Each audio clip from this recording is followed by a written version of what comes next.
Bonjour. Alors, vous êtes un fervent admirateur de Napoléon? De Napoléon, non. Non. De sa mère, oui. Je préfère la mère au fiston. Pourtant, il est issu de sa mère, donc il y a quelques gènes quand même, non? Oui, il y a forcément quelques gènes, il y a une inspiration, elle était très proche de lui, elle faisait un tandem avec lui, elle avait beaucoup d'affection, mais elle avait de l'affection pour tous ses enfants. Elle disait qu'elle prenait la défense de celui qui souffrait le plus. C'est pas Napoléon qui souffrait le plus, celui qui a souffert le plus des enfants, c'était Lucien. Donc elle avait beaucoup aussi d'affection pour Lucien. C'est d'ailleurs la raison pour laquelle elle n'était pas au sacre de Napoléon. C'est ça. Le 2 décembre 1804, elle va entre guillemets punir son fils avec son absence et il la fera représenter dans le tableau de David parce qu'il est très affecté de cette absence. Mais voilà, elle avait une relation avec ses enfants très fusionnelle, surtout avec son fils Napoléon. Il disait d'elle, elle a la tendresse sévère. D'accord. Et qu'est-ce qu'il avait d'elle alors? Au niveau génétique justement, qu'est-ce qu'on peut rapprocher comme Sur le plan génétique, j'en sais rien, j'ai pas fait ces recherches-là. Non, mais du caractère ou... Oui, il avait une force de caractère, il était ambitieux, il était fougueux, il était...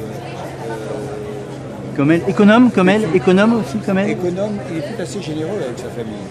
Il était assez généreux avec sa famille, elle était très économe, elle n'était pas peintre, mais elle savait le prix de la vie, elle avait bien avant les ors de l'Empire, elle avait quand même vécu une période d'exil de la Corse en partant précipitamment au retour de Paoli quand il revient de 20 ans d'exil en Grande-Bretagne. Paoli fait une vendetta et il s'en prend à ces familles corses qui avaient opté pour la France. Et donc elle est obligée de partir avec ses enfants à Toulon, à Marseille, à Antibes. Et donc elle connaît la précarité et la faim à ce moment-là. Donc quand elle voit monter son fils Napoléon devenir empereur, elle en est fière. Monter cette voie, oui. Elle est à la fois très contente pour lui, très satisfaite, mais elle sait que tout ça ne durera pas très longtemps, donc elle économise. Et elle économise et elle a raison, puisque après, beaucoup de sa famille, beaucoup de membres de sa famille vivront grâce à elle. Est-ce qu'elle a influencé Napoléon? Est-ce qu'il y a eu en tant que mère, comme toute mère, intervient? Elle a influencé politiquement Napoléon, mais elle a eu sur lui un ascendant affectif, elle a été toujours là pour lui remonter le moral quand il ne l'avait pas, et on s'imagine un Napoléon toujours très...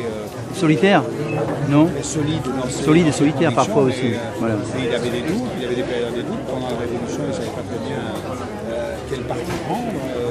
Donc elle est toujours là pour le pousser, le rassurer et lui donner confiance. Même pendant les 100 jours, après, quand il est revenu?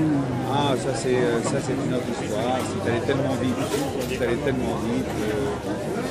Elle était avec lui sur l'île d'Elbe. Elle était une des rares femmes à aller le voir sur l'île d'Elbe. Il y a 3 femmes qui sont allées le voir. Elle, Paulina qui était sa sœur, la plus fidèle avec les hommes, mais la plus fidèle pour son frère Napoléon. Et bien sûr, la 3e femme, ça a été Marie Walewska, la première femme, c'est ça, de Napoléon, qui viendra le voir avec son fils Alexandre, qui a 4 ans.